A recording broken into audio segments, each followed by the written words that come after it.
Salam jumpa saudara, Anda kembali menyaksikan program Dialog Maluku Bicara. Kali ini bersama saya Novita Bonara. Dan topik menarik yang akan kita bahas hari ini adalah terkait dengan upaya mitigasi penanggulangan bencana alam. Kita tahu sendiri saudara bahwa untuk periode Juni hingga Juli saat ini bahwa Pulau Ambon dilanda dengan cuaca ekstrim yakni hujan deras, bahkan juga angin kencang yang tentunya berdampak terhadap bencana alam yang terjadi di mana-mana.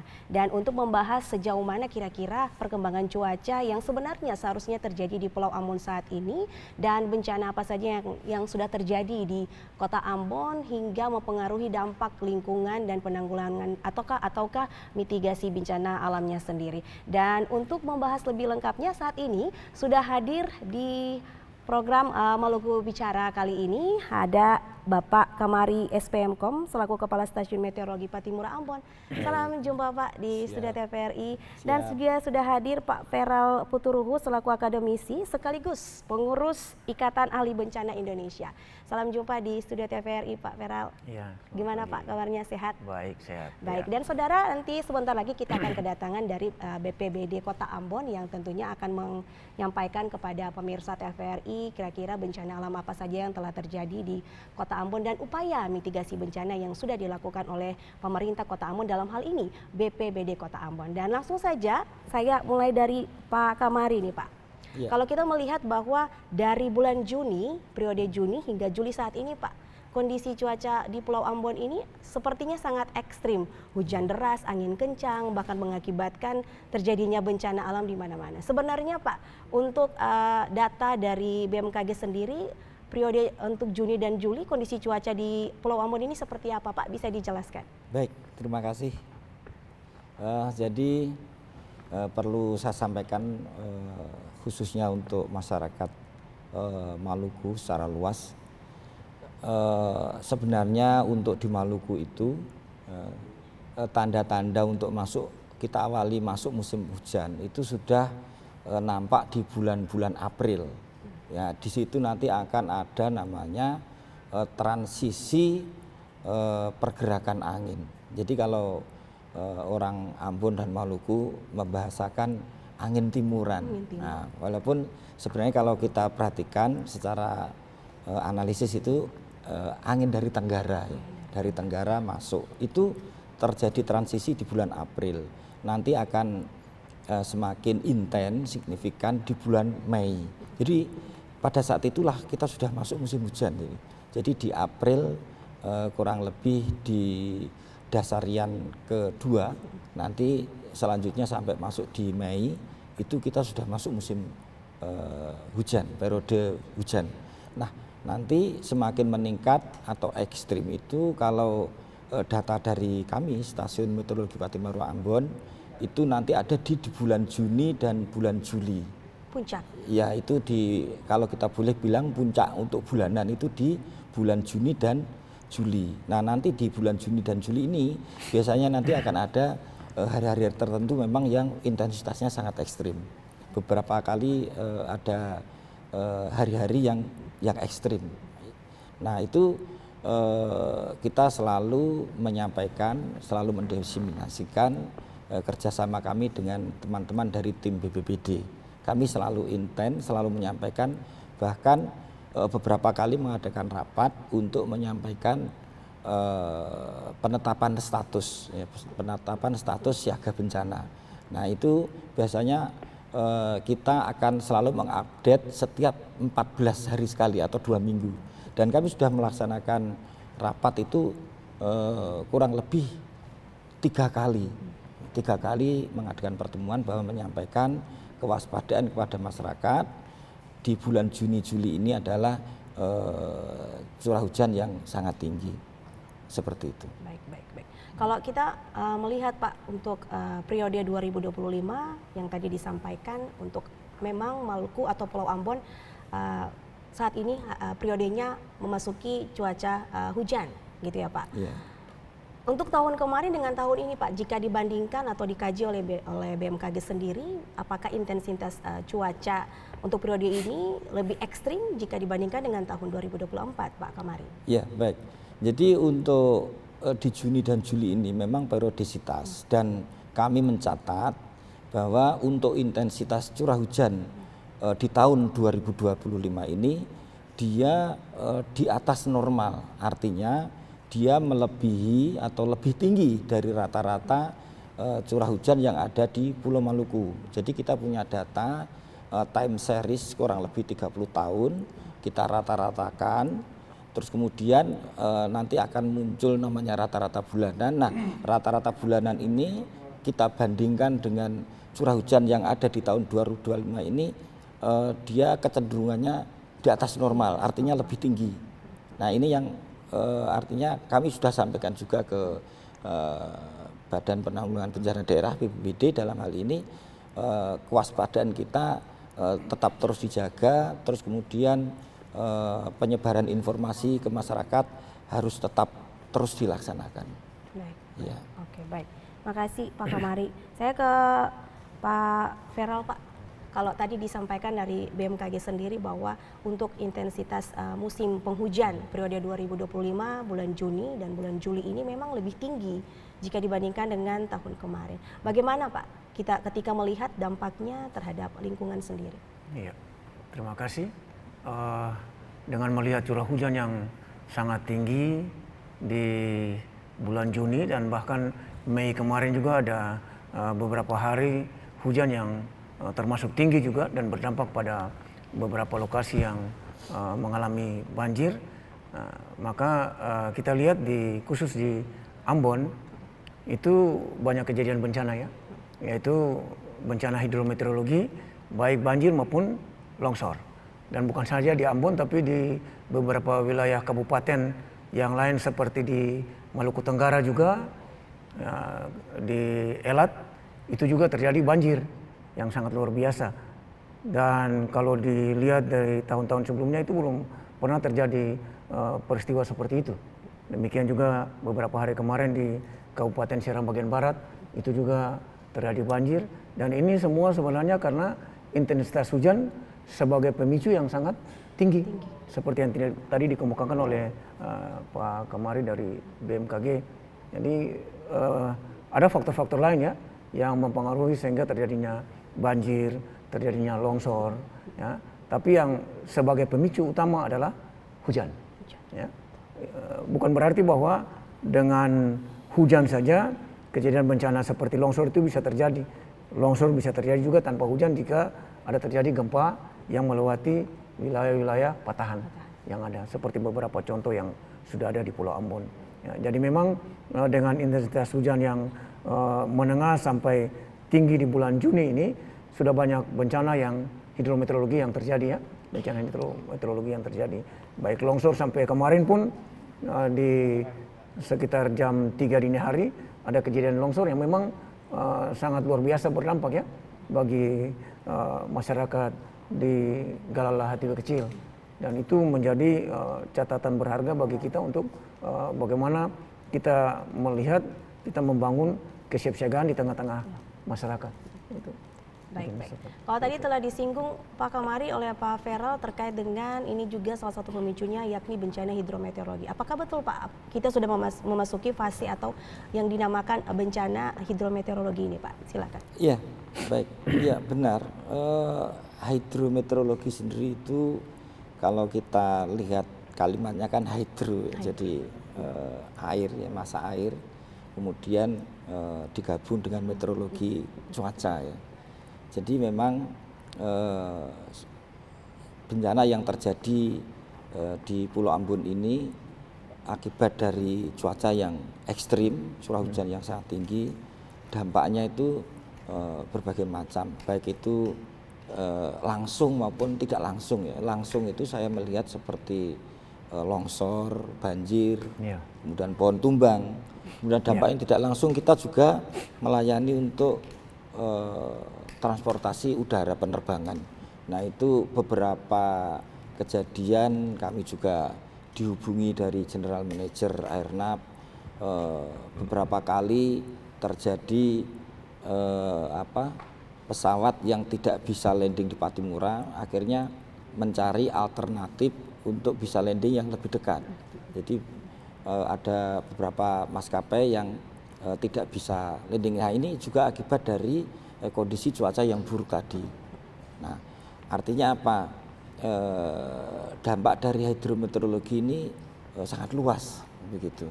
Nah, ini ya perlu memang kita semua bergerak yaitu untuk menyampaikan untuk kesiapsiagaan dan kewaspadaan kepada masyarakat. Baik, baik. Dan memang sangat berpengaruh sekali ya Pak Vera terhadap lingkungan masyarakat begitu Pak. Mungkin selain keanekaragaman hayati yang juga turut terganggu, masyarakat juga secara umum sangat terganggu. Bagaimana Pak dari pihak Pusat Lingkungan Hidup menyikapi kondisi ini ketika melihat kejadian ini kan setiap tahun. Ini merupakan kejadian tahunan, tapi yang paling terbesar mungkin untuk tahun 2025. Bagaimana Pak Vera? Ya, terima kasih. Setelah saya melihat berbagai kejadian yang ada terutama di tahun 2025 ini memang upaya mitigasi harusnya menjadi bagian penting ya dari pemerintah maupun masyarakat. Kita harus berubah dari paradigma yang lama dalam penanggulangan bencana yang selalu fokus pada tanggap darurat dan pasca bencana, rehabilitasi, rekonstruksi. Nah, kita sudah harus beralih dari situ dan kita harus ada di tahap sebelum bencana.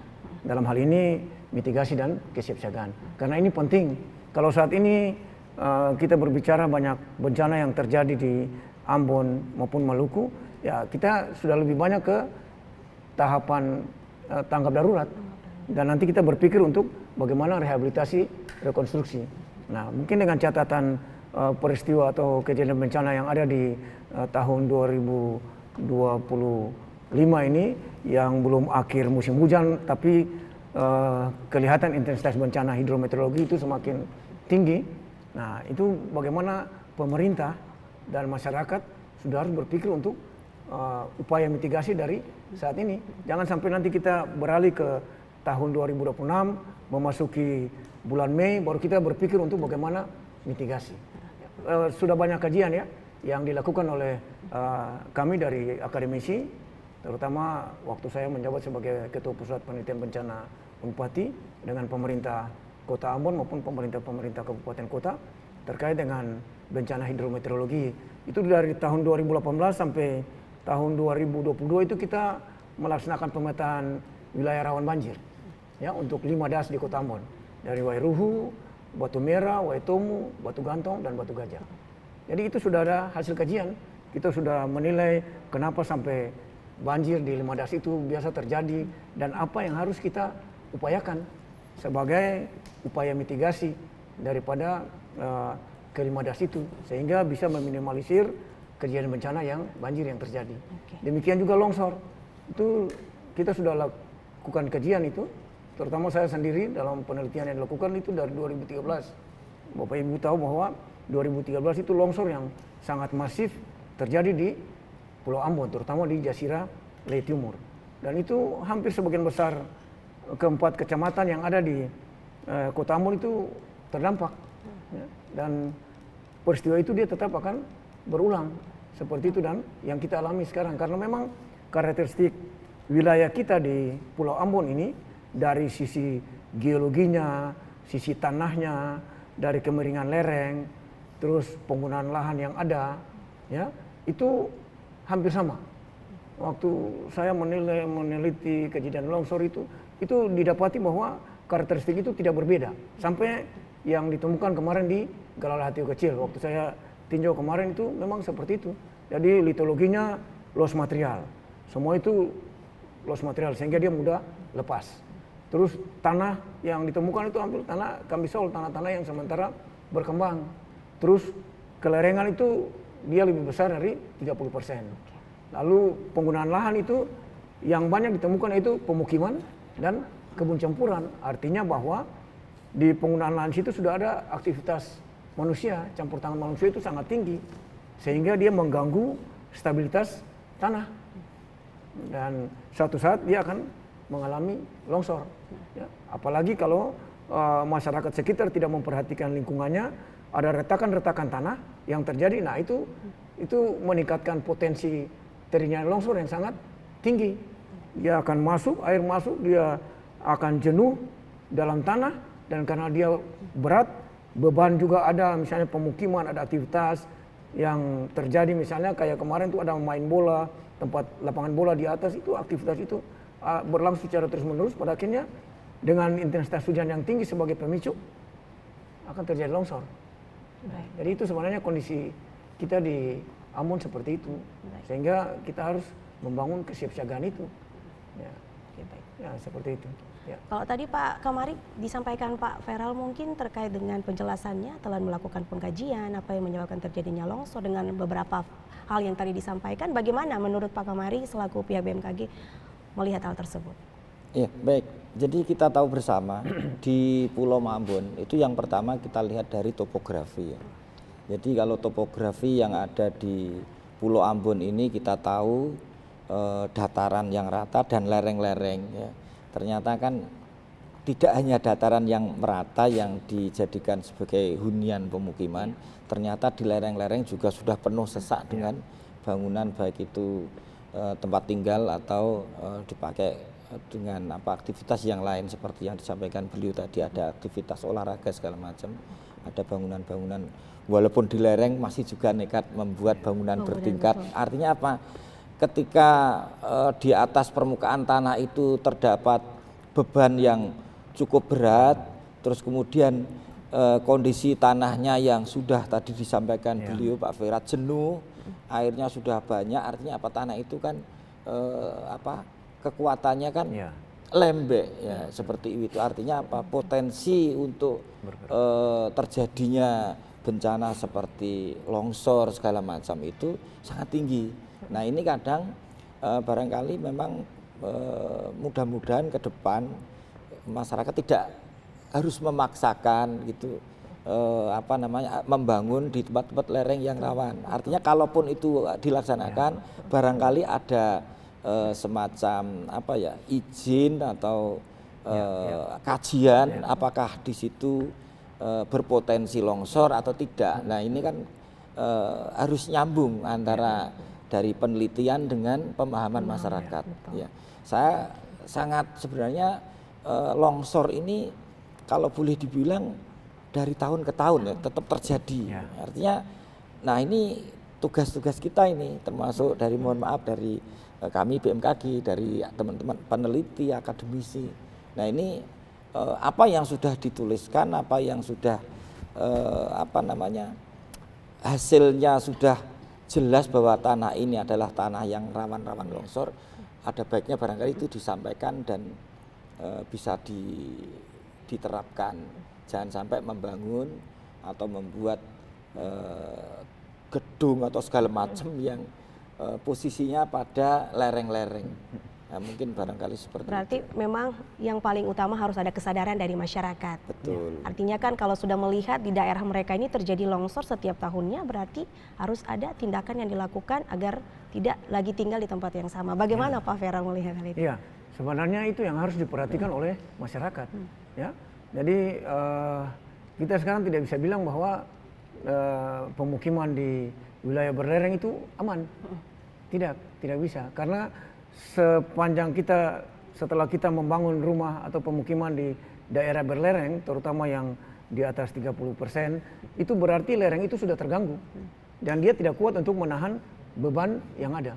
Sehingga ya kita tidak bisa bilang saat ini, mungkin beberapa tahun ke depan itu kan dia akan bisa terjadi longsor. Ya kita hidup aman-aman, mungkin kita lihat di sana longsor, di sini tidak, tapi mungkin besok di sini akan terjadi longsor seperti yang terjadi saat ini. Pemotongan tebing yang ada itu mengakibatkan longsor. Soya 4 titik itu akibat pemotongan tebing untuk membuat rumah. Terjadi longsor di situ. Nah, di beberapa tempat lain, di AIN, di Hatalai, di Mahia, itu semua saat ini kan terjadi longsor tuh. Ada sekian titik-titik longsor yang terjadi di Hatiwe kecil, bahkan 3 lokasi di BTN dan yang turun dari Gunung Malintang. Nah, itu semua karena memang sudah ada aktivitas dan campur tangan manusia. Nah tadi Pak Kamari bilang sudah harus ada aturan. Memang aturan sudah dibuat oleh pemerintah ya terkait terutama untuk rencana tata ruang wilayah. Kita punya peraturan dalam tata ruang wilayah juga sudah ada. Dan yang paling penting sebenarnya itu yaitu kita harus berlakukan insentif-disentif. Undang-undang penataan ruang wilayah nomor 26 tahun 2007 itu harus tegas. Saya sering bilang dalam pertemuan dengan pemerintah, saya bicara tentang ruang, saya sampaikan bahwa itu penting. Kalau kita tidak menjalankan intensif disentif yang merupakan bagian daripada rencana tata ruang wilayah itu kita akan temukan masyarakat yang masih bisa membangun di wilayah-wilayah yang tidak sesuai dengan peruntukan. Itu masalahnya. Jadi kita harus melihat ya, masyarakat, pemerintah harus penting melihat bahwa wilayah-wilayah yang sesuai peruntukan itu di mana untuk pemukiman, di mana yang tidak cocok untuk pemukiman. Nah itu penting sehingga lingkungan kita tetap aman dan kita bisa meminimalisir kejadian bencana yang terjadi. Nah, kalau tadi sudah disinggung ya. Pak Feral sendiri tentang tata ruang. Kalau melihat Kota Ambon ini untuk penataan ruang sendiri untuk kota dan lingkungannya seperti apa Pak Feral? Kebetulan kapasitas saya juga sebagai ketua tim rencana tata ruang wilayah Kota Ambon untuk 2024-2044. Ya, jadi memang kita sementara proses dan mungkin dalam waktu dekat ini bisa selesai dia punya materi teknis. Nah, jadi salah satu hal yang kita fokus yaitu bagaimana peruntukan lahan, kesesuaian lahan di Kota Ambon ini yang harus diperhatikan sehingga kita bisa, yang tadi saya katakan, meminimalisir kejadian bencana yang terjadi.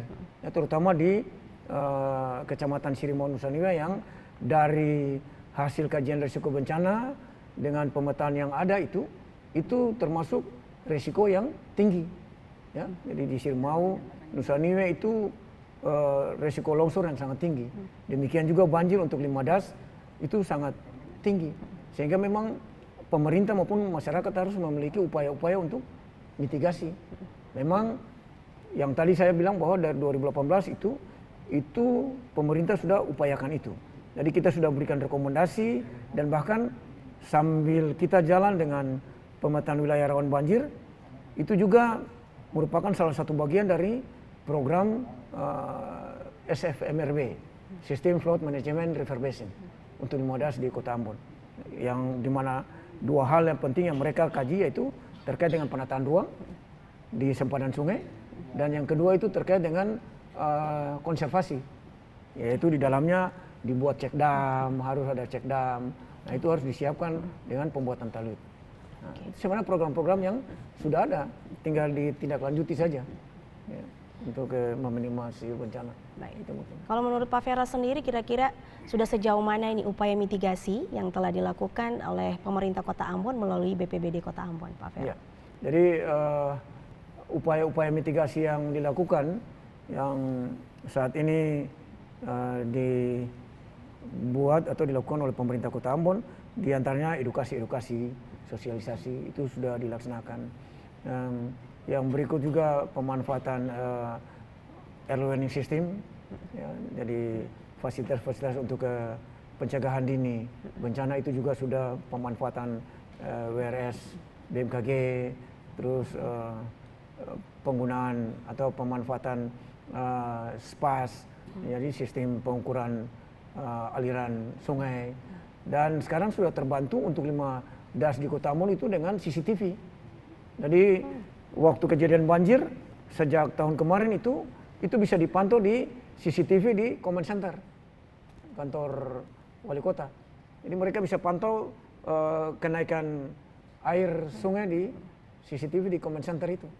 Nah, jadi sehingga kalau dia ketinggian tertentu bisa diberikan warning bagi masyarakat yang ada di sempadan sungai. Jadi itu upaya-upaya, ada dokumen-dokumen kajian yang sudah kita lakukan dan saya sangat berharap bahwa pemerintah kota lewat Pak Wali Kota dan jajarannya bisa implementasi hasil-hasil kajian itu. Ya, misalnya hasil kajian rekomendasi yang kita buat itu normalisasi sungai. Nah, itu mungkin beberapa sungai sudah jalan. Lalu penyiapan cek dam untuk beberapa wilayah das yang berpotensi banjir setiap hujan. Lalu yang berikut juga pembuatan talit, peninggian talit. Misalnya di WRU itu tidak bisa bertahan dengan talit yang seperti itu. Karena setiap hujan pasti dia akan meluap ke pemukiman masyarakat yang ada di sempadan sungai. Jadi harus ada peninggian itu. Lalu saya sangat berharap bahwa kelompok-kelompok masyarakat yang ada di masing-masing desa lewat desa-desa tangguh bencana yang ada yang sudah dibentukkan oleh BPBD itu, mereka berperan untuk melihat kondisi lingkungan yang ada sekitar.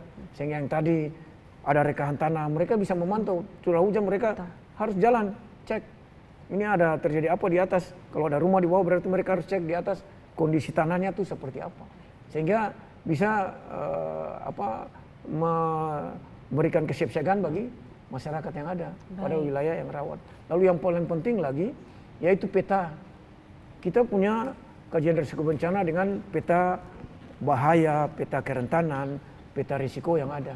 Cuma sampai sejauh mana masyarakat itu memahami bahwa dia nih ada di risiko tinggi, sedang atau rendah. Nah kalau dia enak-enak saja, dia tenang, dia beraktivitas nyaman, padahal dia sudah ada di risiko tinggi. Nah, tapi kalau umpamanya peta ini dia disosialisasikan secara baik ke masyarakat, maka masyarakat yang di risiko tinggi dia pasti waktu masuk curah hujan, baik risiko tinggi banjir maupun longsor, dia akan siaga. Ya. Dia akan tetap waspada. Ya, sehingga bencana dampak yang terjadi itu tidak terlalu minimalis. Terdampak. Baik, luar biasa pembahasan kita yang sangat menarik, Pak. Kita nantinya akan bahas lagi kira-kira peran Pusat Lingkungan Hidup bersama BMKG sendiri dalam bersinergi dengan pemerintah Kota Ambon menanggulangi atau memitigasi bencana alam yang terjadi di Kota Ambon seperti apa. Tapi kita tahan dulu sebentar, kita akan jeda dan kita akan kembali setelah jeda pariwara yang satu ini. Tetaplah bersama kami di program Maluku Bicara.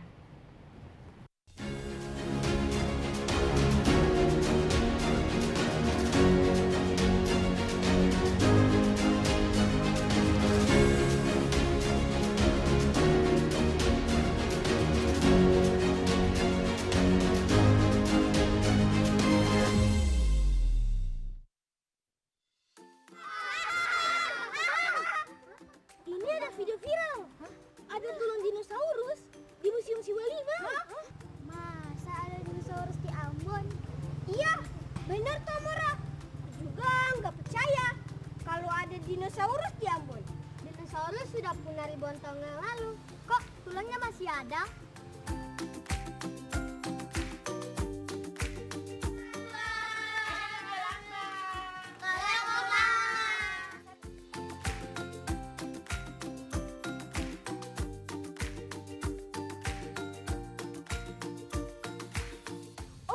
Besok kita buktikan bersama ya. Kalau itu bukan dinosaurus, kamu akan dihukum oleh aku. Oke? Selamat pagi anak-anak. Selamat pagi, Ibu. Terima kasih anak-anak sudah berkunjung di Museum Siwalima.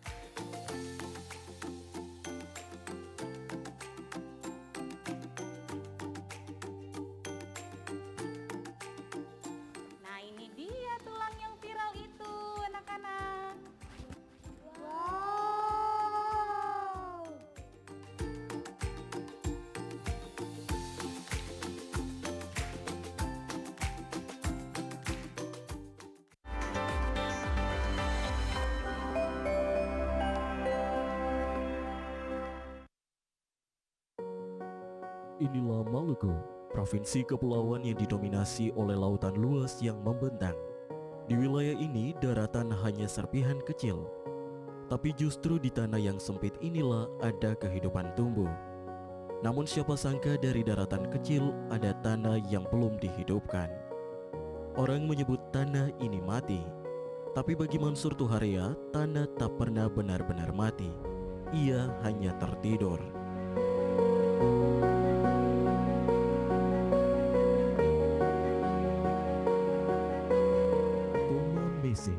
Digaungkannya untuk menghidupkan tanah yang mati.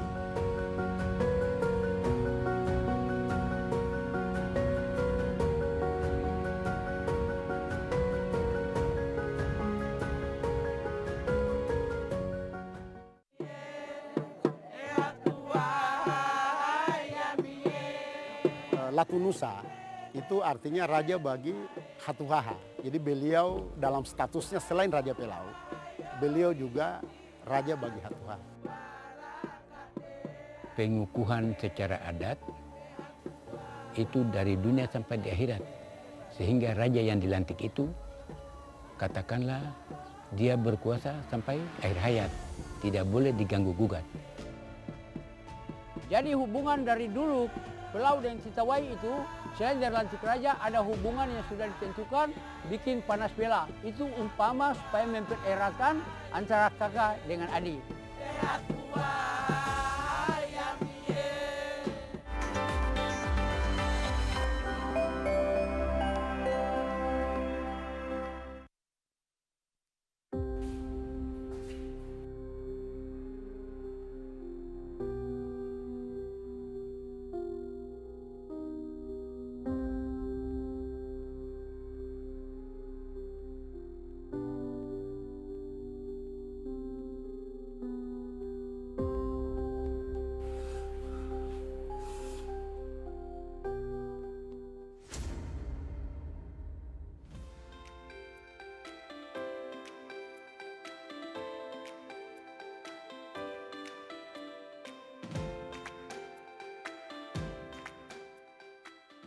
Hidup itu pilihan, tetapi kalau kamu memilih narkoba, perlahan kamu akan kehilangan segalanya.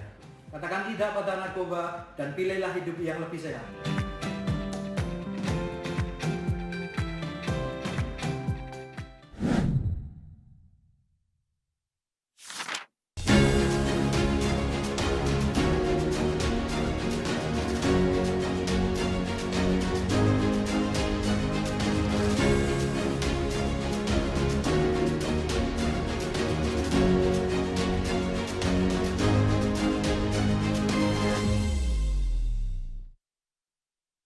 Anda kembali menyaksikan program Dialog Maluku Bicara, masih bersama saya Novita Bonara, dan untuk segmen kali ini sudah hadir di studio TVRI Maluku Ibu Novita Berhitu, SSTPM Han, Kepala Bidang Kedaruratan dan Logistik BPBD Kota Ambon. Selamat sore Ibu, salam jumpa di TVRI Maluku. Selamat sore Ibu. Ya. Baik, Ibu, tadi kita sudah bahas nih sangat panjang dengan pembahasan yang menarik terkait dengan kondisi cuaca yang terjadi di Pulau Ambon untuk periode Juni dan Juli yang memang benar masuk di musim penghujan, dan bagaimana peran juga dengan pusat lingkungan hidup terkait dengan penataan ruang, bahkan upaya-upaya mitigasi yang juga turut bekerja sama dengan BPBD Kota Ambon. Kalau kita melihat Bu, kondisi yang terjadi mungkin saat ini di Pulau Ambon untuk periode Juni-Juli dengan cuaca ekstrim, hujan lebat, terjadinya longsor, pohon tumbang, yang juga menelan korban di Pulau Ambon, bagaimana dari pihak BPBD Kota Ambon sendiri? Ya, terima kasih. Sampai saat ini kami BPBD sudah melakukan hal yang sangat maksimal, walaupun dengan jumlah kejadian yang sangat meningkat, tetapi BPBD terus eksis dalam melayani masyarakat khususnya dalam penanggulangan bencana. Baik. Kalau untuk musibah yang terjadi dari bulan Juni hingga Juli ini Pak, Ibu, kira-kira sudah berapa banyak musibah yang terjadi? Oke, kita lihat bahwa saat ini Kota Ambon sudah berada pada status tanggap darurat, di mana puncaknya itu pada tanggal 21 Juni 2025 terdapat 592 kejadian, dan baru saja di hari kemarin itu tanggal 2 Juli terdapat juga satu kejadian yang memakan korban. Kalau dihitung sampai dengan saat ini Kota Ambon sudah memakan korban ada 4 jiwa yang meninggal dunia.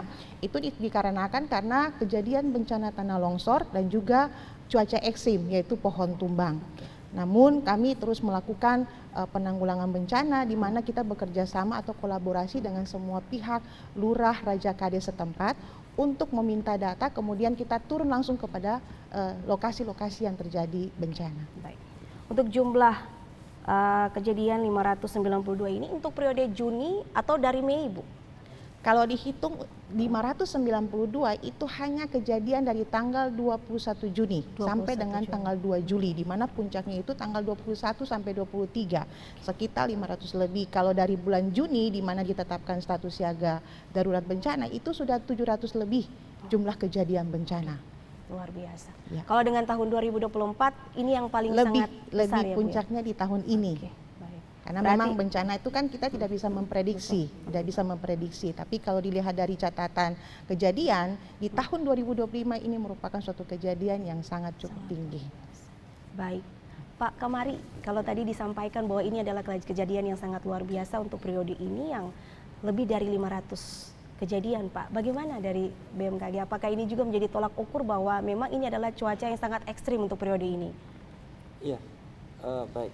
Jadi tadi di awal kami juga sudah sampaikan bahwa di tahun 2025 ini untuk curah hujan di Pulau Ambon, khususnya Maluku itu dia di atas normal.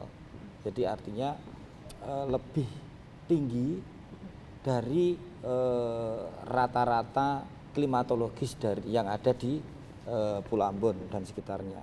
Nah, meningkatnya rata-rata hujan yang terjadi saat ini otomatis akan secara data berarti ketika curah hujan itu meningkat, gitu, bisa jadi berpotensi bencananya juga semakin banyak, kan begitu. Nah, makanya di awal tadi kami sampaikan untuk di 2025 ini sampai dengan tanggal 2 Juli kemarin yang kami monitor itu di bulan Juni saja itu data hujan yang kami catat adalah 1152. Artinya luar biasa. Padahal sementara untuk kondisi curah hujan yang sudah sangat tinggi atau ekstrim itu di atas 500-600 ini sudah sampai 1000 lebih. Makanya beliau dari BPBD menyampaikan sepertinya kalau dilihat dari tahun-tahun sebelumnya, tahun ini lebih meningkat, lebih tinggi. Terus beliau tadi menyampaikan bahwa puncaknya kalau mohon maaf tanggal 21 Bu ya. Tanggal 21. Artinya itu yang sudah kita jalani. Nah, kita kan masih menatap di bulan Juli ini. Apa yang terjadi nanti di bulan Juli ini kan kita belum tahu. Nanti ketika ternyata nanti di bulan Juli ada kejadian yang lebih tinggi lagi ya bisa saja, artinya di bulan Juli ini kita tetap menjaga kewaspadaan. Karena pantauan dari kami dari citra satelit itu pergerakan awan-awan konvektif untuk menjadikan curah hujan itu masih sangat signifikan, masih sangat masif, masih tinggi. Makanya kami kalau melihatnya di Juli ini juga masih berpotensi. Ya mudah-mudahan artinya tidak berdampak langsung kepada masyarakat, jangan sampai menelan korban. Kalaupun ada longsor silakan, tapi berharap jangan ada korban seperti itu. Namun demikian kan ini bencana bukan kita yang buat, kan begitu. Jadi kita tetap melaporkan, menyampaikan, menginformasikan prediksi kami. Ya. Nanti dari tim teman-teman BPBD juga tetap menjaga kesiapsiagaan dan kewaspadaan di bulan Juli. Ya kita harapannya semakin mereda seperti itu untuk kebencanaannya. Nah, mungkin seperti itu. Oke, baik. Tadi seperti yang disampaikan Ibu Novita, luar biasa untuk kejadian yang terjadi yang puncaknya di bulan Juni. Tidak salah tanggal 21, Bu. Kira-kira untuk tanggap darurat ini sejauh mana upaya-upaya yang dilakukan mungkin untuk menangani masyarakat yang terkena dampak tersebut? Iya, kalau upaya penanganan darurat yang kami lakukan, itu pertama kami menerima data dari Lurah Raja Kades setempat maupun dari masyarakat yang langsung datang ke kantor BPBD. Itu kami langsung melakukan penanganan maupun tim reaksi cepat dia turun untuk melakukan assessment atau pendataan terhadap dampak kerusakan daripada kejadian bencana itu sendiri. Dan sampai saat ini kami juga masih terus melakukan upaya-upaya penanganan. Contohnya di hari kemarin kami turun di Jazirah Le Timur Selatan dan itu memang sungguh-sungguh luar biasa. Di samping daripada kerusakan berdampak pada rumah, itu juga infrastruktur, fasilitas umum itu dia rusak. Jadi memang butuh kerjasama, butuh kerja keras dari BPBD maupun dari masyarakat itu sendiri harus membantu pemerintah, karena kalau menunggu penanganan dari pemerintah maka semua akan kewalahan. Tapi kalau kita berkolaborasi kerjasama, otomatis saya rasa penanganan darurat itu bisa dilaksanakan. Baik. Kalau kita melihat ini kejadiannya ini lebih terjadi di tempat-tempat yang sering juga terjadi sebelumnya, ya, Ibu. Betul. Apakah sebelumnya sudah dilakukan upaya mitigasi bencana oleh BPBD sendiri? Kalau upaya mitigasi itu kami terus melakukan, di mana kita melakukan kegiatan sosialisasi dan simulasi, memberikan penguatan kapasitas kepada masyarakat berupa informasi dan juga simulasi untuk bagaimana masyarakat harus siap. Himbauan-himbauan kami terus lakukan, cuma ada memang hal-hal yang kejadian bencana ini bukan saja dari alam, tapi juga ulah manusia. Dia merusak alam, dia merusak lahan pemukiman yang memang bukan tempat peruntukannya. Dan biasanya yang itu terjadi pada masyarakat yang tinggal di lereng-lereng gunung. Jadi kalau dilihat hal ini juga bukan daripada kejadian alam semata, tapi bagaimana masyarakat itu dia harus hidup berdampingan dengan kondisi alam yang memang harus disesuaikan dengan pola hidup mereka. Tempat yang bukan peruntukan harusnya mereka melakukan yang namanya mitigasi, membangun di daerah lereng gunung, tapi juga harus melakukan dengan mitigasi.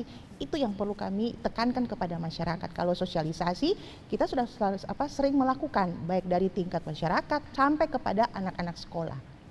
Oke, baik. Pak Peral, bagaimana ketika melihat tadi disampaikan, disinggung oleh Ibu Novita bahwa bukan saja semata-mata terjadi karena alam, tetapi juga karena dari masyarakat sendiri, lingkungan. Bagaimana Pak? Iya, jadi itu yang tadi saya katakan bahwa kejadian alam yang terjadi ini, bencana alam yang terjadi baik longsor maupun banjir dan bahkan pohon tumbang ini kan dari sisi fisik yang tadi saya katakan ada beberapa parameter atau faktor-faktor yang sangat mempengaruhi. Tapi kalau kita bicara ke kerentanan, maka manusianya itu yang sangat berperan ya untuk memicu terjadinya bencana itu sendiri. Ya, misalnya tadi yang saya katakan bahwa satu wilayah itu sudah seharusnya tidak diperuntukkan untuk pemukiman, tapi dibangun rumah, dibuat pemukiman. Nah, sehingga pemerintah harus memperhatikan supaya ada aturan insentif-insentif itu diperkuat di rencana tata ruang wilayah sebentar nanti, sehingga bisa mengurangi risiko bencana daripada masyarakat yang ada. Lalu yang tadi dikatakan bahwa kejadian bencana ini memang betul-betul dia berulang. Secara teori dari sisi ilmu pengetahuan itu ada satu istilah yang dibilang uniformitarianism. Suatu kejadian yang terjadi dulu akan terjadi sekarang dan akan terjadi pada masa yang akan datang. Jadi tetap berulang, tapi kita tidak bisa pasti tentukan bahwa ini nanti perulangan 100 tahun, ini 50 tahun atau 200. Itu agak sulit. Ya, secara teoritis, secara matematis mungkin kita bisa bikin perhitungan dengan kejadian sebelumnya.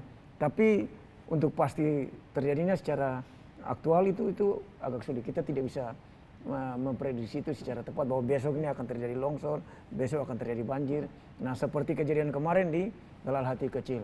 Itu waktu bicara dengan masyarakat yang ada di sekitar itu ternyata di 2012 atau 2013 kemarin itu ada kejadian longsor di situ juga.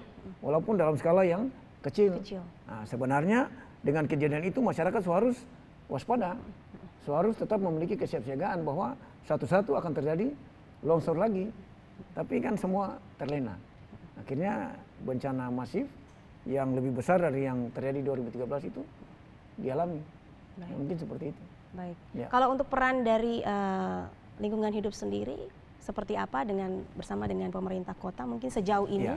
Jadi memang sejak bukan 2018 saja ya, sejak beberapa waktu sebelumnya itu kan kita tetap bangun kolaborasi dengan pemerintah kota. Dalam hal ini Badan Penanggulangan Bencana Daerah ya, dalam rangka kajian-kajian terkait rawan bencana banjir, terkait longsor, terkait penyusunan rencana kontingensi, terkait pemetaan wilayah rawan bencana. Itu kita tetap bangun dan bahkan FGD pada waktu-waktu tertentu ada diundang untuk kita hadir sama-sama berdiskusi. Jadi itu sebenarnya sudah terbangun dan mungkin lewat berbagai kejadian ini seperti yang tadi dikatakan juga oleh Ibu Vita bahwa kolaborasi pentahelix ini menjadi bagian penting. Jadi bukan cuma BPBD, bukan cuma BMKG, ya, tapi TNI, Polri, universitas, masyarakat, dan bahkan swasta harus berperan sehingga dengan itu kita bisa meminimalisir dampak bencana yang terjadi di Kota Ambon maupun Maluku. Baik. Ya. Saya kembali ke Ibu Novi, ini untuk tanggap darurat ya 14 hari kalau tidak salah. Kira-kira upaya apa nih yang dilakukan mungkin dalam hal memberikan bantuan kepada masyarakat yang terdampak seperti apa oleh pemerintah Kota Ambon melalui BPBD? Iya. Kalau untuk status tanggap darurat itu berarti kita lebih cepat dan tanggap, dan BPBD itu hanya melakukan penanganan secara darurat, yaitu dengan pemberian logistik dan peralatan kepada masyarakat terdampak maupun masyarakat yang terancam terhadap bencana tanah longsor itu sendiri. dan itu sudah berjalan 14 hari dan nanti di hari ini tanggal 2 Juli itu adalah akhir daripada status tanggap darurat dan mungkin akan diperpanjang 14 hari kemudian lagi. Oke, baik. Untuk titik-titik longsor, bencana yang paling parah di mana ya? Kalau titik rawan longsor itu pada Kelurahan Batu Meja. Kelurahan Batu Meja karena memang 85% itu masyarakat tinggal di daerah lereng gunung yang curam. Itu yang pertama. Yang kedua di daerah Le Timur Selatan karena memang semua masyarakat Kota Ambon itu pada umumnya mereka tinggal di daerah pegunungan atau perbukitan. Jadi otomatis dengan sendirinya pasti ancamannya itu adalah tanah longsor. Oke. Selain tanah longsor, banjir, ada juga pohon tumbang Cuaca yang ekstrim. sangat Itu cuaca ekstrim namanya. Betul. Ya. Yang sangat terjadi di Kota Ambon yang memang juga sering memakan korban. Betul. Bagaimana dari pihak BPBD juga, Ibu? Kalau pohon tumbang itu kan dia merupakan salah satu dari jenis ancaman yaitu cuaca ekstrim. Jadi di dalam cuaca ekstrim itu ada angin kencang ditambah dengan pohon tumbang. Pohon tumbang itu yang terjadi di Kota Ambon juga sangat tinggi. Mengapa? Karena kita melihat dengan kondisi pohon-pohon yang sudah tua dan juga dia sudah lebat dan mengancam kepada masyarakat itu sendiri. Jadi penanganan yang dilakukan kita berkolaborasi dengan Dinas DLHP dan juga Dinas Damkar untuk melakukan pemangkasan maupun penebangan terhadap pohon-pohon yang sudah tidak layak berada di situ ya. Jadi menarik Pak Feral. Kalau tadi kan pohon-pohon yang ditanam sendiri oleh pemerintah Kota Ambon dalam upaya melihat Kota Ambon yang indah, tetapi pada akhirnya saat pohon itu besar dia membawa dampak yang luar biasa membahayakan manusia. Bagaimana Pak Feral? Jadi sebenarnya pohon-pohon ini kan merupakan bagian dari ruang terbuka hijau. Di kota tuh, kalau kita jalan di BCA yang tadi jadi ruang terbuka hijau sekarang sudah kosong. Jadi ini sebenarnya fenomena baru ya, bencana baru di akhir-akhir ini di Kota Ambon, bukan karena pohonnya tidak kuat, tidak bisa bertahan, tapi memang karena usia. Kalau kita lihat pohon-pohon yang ada di sepanjang jalan Kota Ambon itu mungkin sekitar 15 atau lebih dari 15 tahun sudah ada. Jadi memang masa waktu pohon itu harus dievaluasi, dia punya kondisinya itu sebenarnya 15 sampai 20 tahun. Ya, nah sehingga yang terjadi ini kalau memang pohon-pohon sudah tua, ya, dia sudah tidak mampu lagi bertahan, mudah rubuh, mudah patah ranting-rantingnya. Nah sehingga menjadi satu potensi bencana yang baru di Kota Ambon yang sebelumnya kita tidak pikirkan seperti itu ya, Ibu Pak Kamari. Nah ini jadi fenomena penting. Nah oleh karena itu diharapkan pemerintah mungkin kita tidak hanya menebang tapi juga berpikir untuk peremajaan. Ya, jadi peremajaan pohon-pohon yang sudah tua di sepanjang jalan sehingga tetap RTH atau ruang terbuka hijau itu tetap ada di Kota Ambon. Jangan sampai ruang terbuka hijau kurang dari 30% berarti tidak sesuai dengan kebutuhan lingkungan satu kota. Baik. Ya. Mungkin Pak Kamari mau menambahkan, silakan Pak. Iya benar. Jadi apa yang disampaikan Bu Vita, Pak Ferat benar. Jadi ketika pohon-pohon tanaman ini sudah melewati masa usia yang produktif untuk menjadi penyedia udara segar, udara sehat, memang harus barangkali perlu dikaji lagi nih. Maksudnya kekuatan dari pohon-pohon ini apakah di luarnya kulitnya nampak bagus, ternyata di dalamnya keropos, atau akar-akar kan tidak sekuat yang seperti dulu dalam mencengkeram bumi ketika ada cuaca ekstrim tadi yang disampaikan Vita, tiba-tiba angin kencang terus tumbang terus menimpa barangkali ada pengendara atau kendaraan yang ada di bawah akhirnya mengakibatkan bencana. Ini harus memang perlu dikaji kembali kira-kira pohon-pohon ini sebenarnya masih layak untuk dipertahankan atau diadakan penghijauan kembali atau ditanami kembali yang baru. Nah itu memang barangkali ke depan hal-hal yang seperti itu perlu untuk dilakukan. Jadi kita juga sementara kita ngurusi yang lereng-lereng yang di sana ternyata di dekat rumah kita ada pohon tumbang nimpa rumah lagi. nanti nambah pekerjaan lagi kan seperti itu. Mungkin begitu. Baik. Kalau untuk pohon tumbang sendiri Bu Novita, kira-kira dari BPBD juga turut mengambil alih dalam hal itu? Iya, biasanya tuh kami langsung turun, ada tenaga daripada BPBD, teman-teman BPBD itu melakukan pemangkasan maupun penebangan terhadap pohon itu sendiri. Kalau memang butuh bantuan, kita pasti berkolaborasi dengan damkar, yang biasa membantu itu damkar. Nanti pembersihan kami berhubungi dengan DLHP. Untuk korban akibat jadi pohon tumbang juga ditangani langsung? Kalau korbannya itu sendiri, kami mendata, kemudian kami melaporkan kepada Dinas Kesehatan. Karena kita bekerja sesuai dengan tupoksi masing-masing. Datanya dari kita, tinggal penanganan itu dari dinas terkait masing-masing. Baik. Ya. Untuk Ibu Novita sendiri, kira-kira dari BPBD Kota Ambon, melihat kondisi cuaca ekstrim yang memang juga ini adalah pemicu dari bencana hidrometeorologi. Tantangan terberat yang dihadapi BPBD Kota Ambon saat ini apa, Ibu? Kalau tantangan kami dari BPBD itu sebenarnya daripada dampak atau kerusakan itu sendiri. Di mana kalau kita bekerja sendiri tanpa ada kesadaran dari masyarakat, itu semua program akan tidak berjalan dengan baik. Kita melakukan suatu program, kita melakukan suatu penanganan darurat, tetapi kalau masyarakat itu terlalu terlena, pasti penanggulangan bencana itu hanya dikatakan bertepuk sebelah tangan. Karena masyarakat itu dia harus merubah pola pikir atau paradigma berpikir bahwa urusan bencana itu adalah urusan bersama. Kalau dia hanya berfokus kepada tanggap darurat, pemberian bantuan, kapan masyarakat itu akan tangguh bencana? Padahal program daripada pemerintah itu sendiri sudah membentuk 21 desa kelurahan tangguh bencana. Tetapi indikator ketangguhan itu belum dapat. Mereka hanya berfokus kenapa? Kita masih berfokus kepada tanggap darurat. Padahal kita lupa dalam siklus manajemen penanggulangan bencana ada yang namanya prabencana dan juga tanggap darurat. Di mana fase prabencana itu yang harus lebih besar.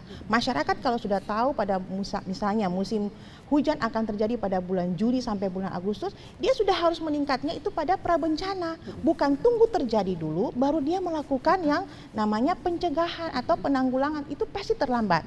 Jadi kenapa sampai tiap tahun dia meningkat? Karena kesadaran paradigma berpikir kita itu belum dirubah. Kita hanya fokus kepada tanggap darurat, tapi kita lupa ada yang namanya prabencana maupun pasca bencana. Baik. Luar biasa. Berarti kita kembali lagi ya Pak Kamari, Pak Feral dan Ibu Novita, kembali ke kesadaran masyarakat. Kalau pemerintah bersama stakeholder terkait sudah juga berupaya melakukan upaya-upaya mitigasi, tapi kalau tidak ada kesadaran dari masyarakat ya berarti istilahnya nonsen ya Bu ya. Oke, kita sudah berada di penghujung Maluku Bicara kali ini. Mungkin untuk menutup perjumpaan kita, saya closing statement dulu mungkin dari Pak Kamari, ada himbauan kepada masyarakat di Pulau Ambon, silakan. Ya, baik. Kami dari Badan Meteorologi, Klimatologi dan Geofisika, kami tidak akan pernah bosan dalam menyampaikan kondisi cuaca yang ada. Kami akan selalu memberikan informasi, baik itu berupa siaran pers, baik itu berupa perakiraan cuaca ataupun peringatan dini. Jadi kami setiap hari memproduksi diseminasi informasi kepada masyarakat. Namun demikian kami juga berharap masyarakat bisa memahami kondisi yang ada sehingga bisa melakukan antisipasi dan kewaspadaan masing-masing. Itu yang kami harapkan. Barangkali saya yakin juga dari teman-teman BPBD juga berharap seperti itu. Artinya jangan bencana yang berulang-ulang terus-menerus tanpa direspon oleh masyarakat. Jadi seperti itu. Jadi kedepannya mari kita selalu mengingatkan, selalu menginformasikan kondisi yang ada. Mungkin demikian. Baik, terima kasih Pak Kamari. Selanjutnya mungkin Pak Farel ingin sampaikan untuk closing statement-nya. Terima kasih. Saya dari akademisi, tentunya kita berperan untuk mendukung BMKG dan BPBD sebagai instansi teknis lewat kajian-kajian yang kita lakukan. Seperti yang tadi sudah dikatakan bahwa karakteristik wilayah kita di Pulau Ambon itu seperti yang tadi, ya, punya potensi tinggi untuk terjadi bencana longsor maupun bencana banjir ataupun pohon tumbang. Nah, oleh karena itu, lewat kesempatan ini saya ingin menghimbau kepada masyarakat supaya tetap memiliki kesiapsiagaan. Ya. Kita sudah tidak bisa lari dari kenyataan dari kondisi real kita bahwa kita diperhadapkan dengan bencana. Nah, oleh karena itu bagi masyarakat yang ada di lereng-lereng gunung, yang ada pemukiman maupun di sempadan sungai, itu tetap harus membangun kesiapsiagaan untuk melihat kondisi lingkungan sekitar, di daerah berlereng, retakan-retakan tanah, itu harus perlu diperhatikan sehingga kalau ada harus ditutup untuk mencegah air yang masuk dan bisa berpotensi untuk terjadi longsor. Demikian juga di sempadan sungai terkait dengan ketinggian air juga itu harus diwaspadai sehingga bisa dilakukan evakuasi. Sehingga dengan harapan kita bahwa upaya meminimalisir dampak bencana bagi masyarakat itu sangat bisa dilaksanakan ya di Pulau Ambon atau lebih khusus di Kota Ambon. Baik, terima kasih Pak Feral. Yang paling terakhir Ibu Novita silakan untuk closing statement-nya. Oh iya, kalau harapan kami dari BPBD itu adalah mari kita sadar secara bersama-sama bahwa sebenarnya bencana itu adalah urusan kita bersama-sama. Kalau kita tidak meningkatkan kesadaran kita tidak peduli terhadap lingkungan, maka seluruh upaya penanggulangan bencana itu akan mubasir. Jadi harapan saya kepada masyarakat bahwa taatilah aturan yang dilakukan oleh pemerintah. Salah satunya jangan melakukan yang namanya pembangunan liar. Karena apa yang kita sudah lakukan sampai saat ini adalah pengalihan fungsi lahan. Kita tinggal di tempat yang bukan peruntukan. Ditambah dengan mitigasi yang kurang, maka otomatis risiko bencana itu akan semakin meningkat. Itu saja himbauan saya. Oke, baik, terima kasih banyak untuk Pak Kamari, Pak Feral, dan Ibu Novita sudah ada bersama kami di Studio TVRI Maluku dengan topik luar biasa yang kita bahas saat ini. Semoga masyarakat Maluku yang menonton juga dapat memberikan manfaat dan menambah ruang informasi masyarakat yang ada di Pulau Ambon, khususnya di Kota Ambon. Dan pemirsa, demikian program Dialog Maluku Bicara kali ini, dan nantikan kami dalam program Dialog Maluku Bicara di edisi selanjutnya. Saya Novita Bonara pamit, sampai jumpa.